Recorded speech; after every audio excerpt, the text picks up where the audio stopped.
Hello everyone. Today in this video we will discuss topic the monkey's paw by W. Jacobs in very easy language. Let's start the video. The monkey's paw is a famous short story by W. Jacobs. The monkey's पो एक famous short story है W. Jacobs के द्वारा लिखी हुई। पो का मतलब मैं आपको बता देता हूँ। मंकी का आप जानते ही हो बंदर, और पो का मतलब क्या होता है? पंजा, यानी कि मंकी का पंजा। It was first published in 1902। यह पहली बार 1902 में पब्लिश्ड हुआ।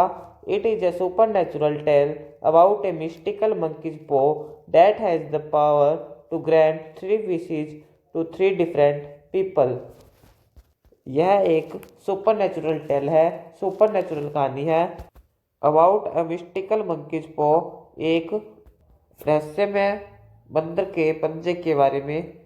That has the power to grant 3 wishes to 3 different people, और उस पंजे में शक्ति है 3 इच्छाएं पूरी करने की 3 अलग अलग लोगों की।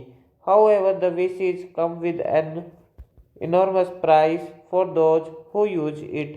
लेकिन जो इस बंदर के पंजे से इच्छाएं मांगता है अपनी, उसको भारी कीमत चुकानी पड़ती है उन इच्छाओं के बदले में जो उसने मांगी है। The story explores themes of fate, greed and the unintended consequences of our desires. यह स्टोरी कौन कौन सी थीम को एक्सप्लोर करती है? एक तो फेट का मतलब भाग्य, ग्रीड लालच, and the unintended consequences of our desires, और जो हमारी इच्छाएं हैं उनके जो परिणाम निकलेंगे उनके बारे में यह स्टोरी एक्सप्लोर करती है। The story begins with the White family consisting of Mr and Mrs White and their son Herbert. Story White family से शुरू होती है consisting of Mr and Mrs White and their son Herbert, और उस family में कौन कौन है? मिस्टर वाइट है, मिसिज वाइट है और उनका सन हर्बर्ट है। 3 जने हैं ये। दे रिसीविंग द मंकीज पॉ from A friend who acquired it in India, और जो उन्हें ये मंकी पॉ मिला था, कहाँ से मिला था? उनके एक फ्रेंड से मिला था, और उस फ्रेंड ने इसे इंडिया में खोजा था, इंडिया में उसे मिला था उस फ्रेंड को। The friend warns them of it curse but also hints at its power to grant wishes, और जो उनका मित्र है, फ्रेंड है, उसने इस पंजे के अभिशाप के बारे में बताया था और चेतावनी भी दी थी, और साथ में उनकी जो इच्छाएं हैं उनको पूरा करने की शक्ति को भी उसने बताया था। Despite the warnings, the White decide to test the Paw's powers and make their first wish for 200 pounds to pay off their mortgage.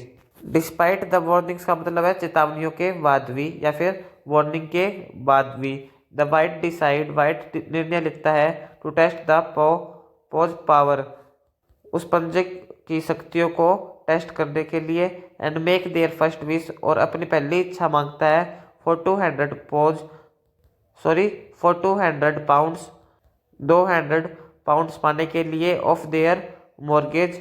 Mortgage क्या होता है?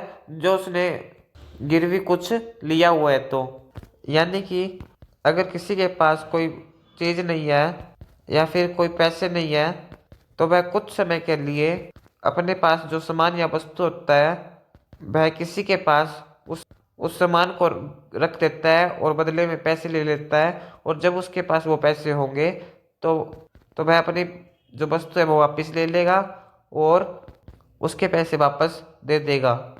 इसीलिए यहाँ पे मॉर्गेज शब्द उपयोग में आया है। तो उसके लिए वह 200 पाउंड्स की पहली विश अपनी मांगता है। देयर विश इज ग्रांटेड, और जो उसकी विश है वो पूरी भी हो जाती है। What it comes at the cost of Herbert's life, लेकिन उसकी इस विश से हर्बर्ट की जो लाइफ है वो खतरे में पड़ जाती है, और हर्बर्ट को अपनी ज़िंदगी से हाथ धोना पड़ जाता है और वह मर जाता है। He dies in a tragic accident at work, वह काम करते करते हुए एक भयानक दर्दनाक हादसे में मर जाता है। And the Whites receive 200 pounds as compensation, compensation क्या होता है? मुआवजा। और वाइट को 200 पाउंड मुआवजे के रूप में प्राप्त होते हैं। Grief stricken they worry their son and are left grappling with the consequences of their wish. Grief stricken का क्या मतलब है? दुखी होकर। दे वरी देयर सन, वे अपने बेटे को दफना देते हैं। And are left grappling with the consequences of their wish, और जो उन्होंने विश की थी उससे जो परिणाम निकल कर आया कि उनके बेटे की डेथ हो गई, इससे वे जूझते रहते हैं इस दुख से। Mr White persuades her husband to use the paw to wish for their son to come back. Mrs White अपने पति को राजी कर लेती है। किस लिए? कि वह उस पंजे का दोबारा उपयोग करके उससे इच्छा मांगे कि उसका बेटा वापस आ जाए। इसलिए मिसिज वाइट मिस्टर वाइट को राजी कर लेती है। That night they hear a knock at the door. फिर उस रात उन्होंने दरवाजे को बजते हुए सुना, यानी कि उनके दरवाजे को कोई बजा रहा है। And Mrs White convinced it is her word. Mr White realising the horror of their mistake. Mr White को अपनी गलती का एहसास हो जाता है। और उसने क्या गलती की थी कि उसने अपने बेटे को वापस बुला लिया था, जो कि मर गया है। अब वह सोचता है कि कहीं वह मरा हुआ बेटा किस हालत में होगा, कटा फटा होगा। पहले से तो दुखी थे ही वो, और उसको देखकर और भी दुखी हो जाएंगे। He searches for the monkey's paw. वह बंदर का पंजा खोजता है to make his final wish, अपनी अंतिम इच्छा को मांगने के लिए। दो इच्छा तो उसने ऑलरेडी मांग लिया है। पहली 200 पाउंड वाली, जिससे उसे 200 पाउंड तो मिल गए थे, लेकिन उसका बेटा मर गया था। सेकंड विश अपने बेटे को वापस लाने के लिए। और थर्ड विश उसे वापस जहाँ से वो आया था वहाँ पर भेजने के लिए मांगता है। As Mrs White reaches for the door Mr White make his wish.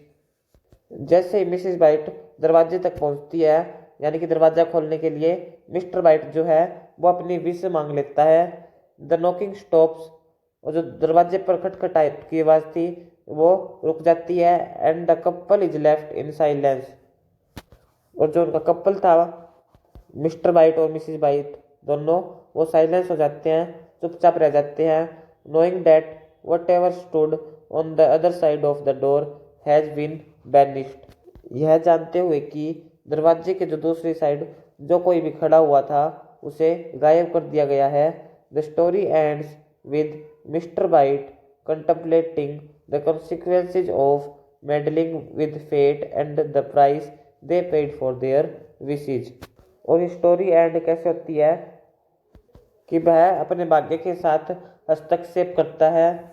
फिर उसे परिणाम में क्या मिलता है? अपने बेटे की डेथ।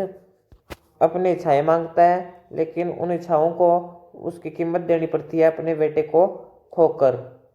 और इसी के साथ हमारी जो स्टोरी है वो एंड होती है। अगर 2 लाइनों में मैं इस स्टोरी को बताना चाहूँ, मंकीज पॉ टाइटल के ऊपर ये स्टोरी है। इस टाइटल से ही सारा जो है वो निकल जाता है, इसका अर्थ स्टोरी का। ये स्टोरी में क्या है? मंकी का पंजा है, उस पंजे से 3 इच्छाएं मांग सकते हैं, लेकिन जो इच्छाएं मांगेगा उसे फिर खतरनाक परिणाम उसके निकलेंगे उन इच्छाओं के। इच्छाएं पूरी तो हो जाएगी।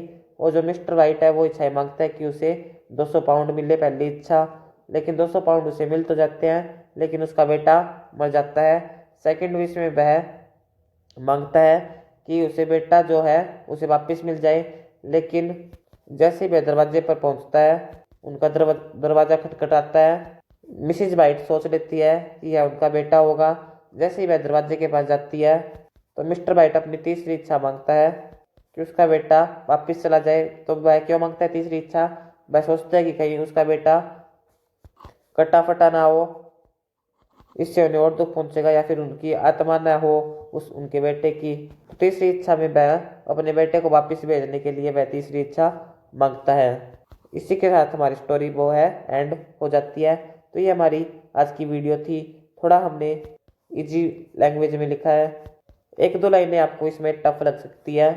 अगर आप उन लाइनों को करना चाहो तो कर सकते हैं, वरना छोड़ भी सकते हैं। Thank you for watching the video.